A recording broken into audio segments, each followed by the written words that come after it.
Welcome to New World Religion. We do not seek fame. We seek to leave a testament of our existence, a testament of desire, that desire being to uplift humanity and to change the trajectory of the human race and to mold the minds of generations to come. Once again, this is New World Religion. Could you imagine every cell in your body called out your name at the same time? What would happen to your physical being if every cell in your body stopped moving and called out your name in its language? Something to think about. What would happen if every cell in your body just stopped moving and bowed down to you?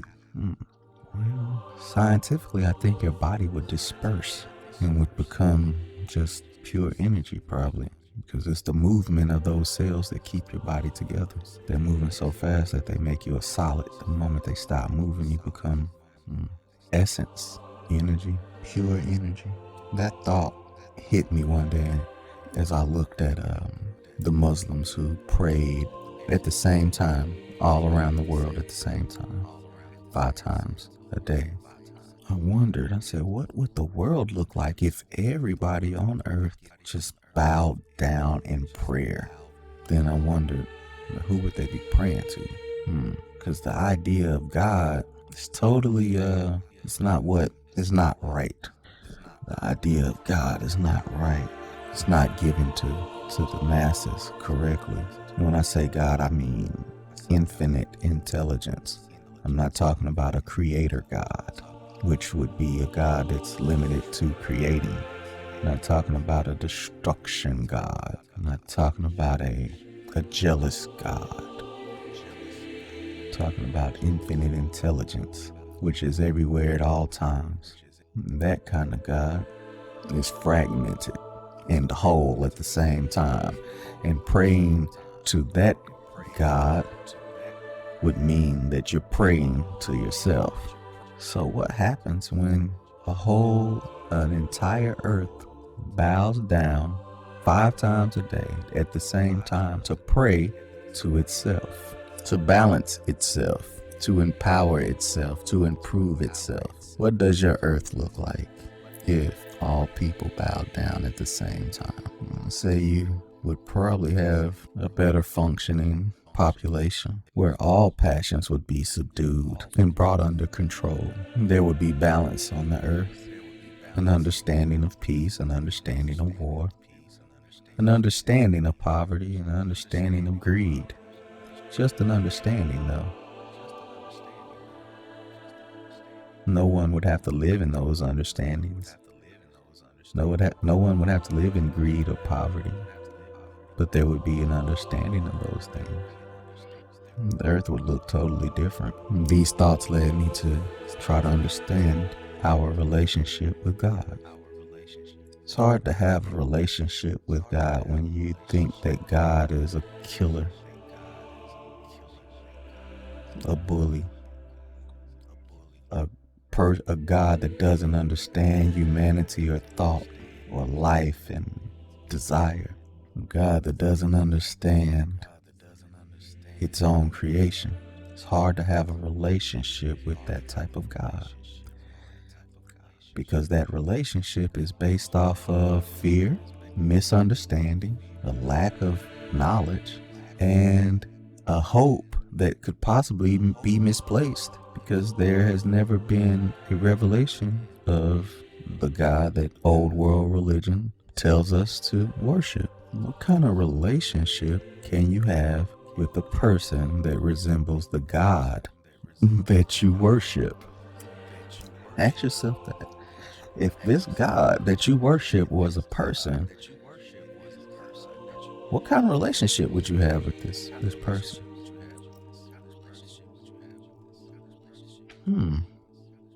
Well, you would have to submit to this person 5 times a day, bow down and ask for forgiveness and uplift this person. You would have to make sure that you never placed anyone before this person, because if you did, you would possibly lose your life and be sentenced to an eternity of torment because you mistreated this person. You would have to follow this person's instructions totally, or risk being subject to eternal damnation. Ooh. Who wants to date this person? Who wants a relationship with this person? If God was a person, would you date God? Now, that is, wow, that is deep.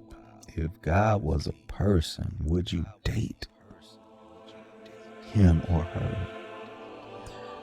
Well, I think we would have to discuss which God. Since the majority old world religion is based off of the God of Abraham, we'll address him. So, would I want to date the God that tells you to sacrifice your child, and then when you go to sacrifice your child because you love this person so much, you go to sacrifice your child and they say, it was just a test. I wanted to see how much you love me. Is that the God? Is that the person you want to date? Relationships. Your relationship with God. So let's look at this person that we could possibly date. This person had a child, named him Adam, and left Adam alone. This person that you're gonna date left their newborn alone in the wilderness, in a wilderness. Now, in this wilderness, they were surrounded. That newborn was surrounded with the best of the best. So it's not really a tragedy. But the newborn, being very innocent, grew up fast. And the newborn's parent, the person that we're going to date, is God, came to check on the newborn one day and saw that the newborn was lonely. And so, being a person of means, this person that you're going to date, this God, gives the newborn a partner, a friend, a buddy. And this newborn enjoys this buddy, this friend. So basically like a brother. So this God had another child. This person he's gonna date had another child. And they had told the first child that while in this beautiful place, don't touch those things over there. Don't touch those things over there, because if you touch those things over there, you're gonna die. So Adam, the child, never touched it. But then when the second child came, the second child was like, shit, let's touch this, let's find out. And they did it. And then God, and this person you're gonna date, came back and to look over the nursery where the children were at, and found that the children had got into things that they were not supposed to get into while left unattended. And this God, this person you're gonna date, got very mad and like, fuck y'all, get out. And forced them to do work. They had to clean and they had to farm and cook. The guy, this person you're gonna date, was furious, like no forgiveness for his children, or her children, just straight up cold. Now, is this the person you want to date? This person has said, oh, you fucked up. You cannot go back in there. I don't give a damn if I was there or not there to watch over you, to make sure that you wasn't making mistakes, because you're just a little kid. And this is the parenting skills of the person you want to date. This is the parenting skills of the God that we're supposed to worship, would you want to date this person? So yeah, how's your relationship with God? I think looking at God from this aspect gives us a truth that should guide us as we step into this new world religion. Yeah, all relationships can have flaws, but when you have a tyrant in a relationship, when you have a mentally abusive person in a relationship, when you have a unforgiving person in a relationship, you probably shouldn't be in that relationship. So if you look at God as a potential lover, as a person that you would potentially date, and you look at all the characteristics of this person, ask yourself, of your God, would you want to date this person? Would you want to date a person that sent messages to you through hundreds of people, but never came to you personally to deliver the message? Would you want to date someone you never see, but someone who has total control over your life? So I ask you this question: how's your relationship with God? Welcome to New World Religion.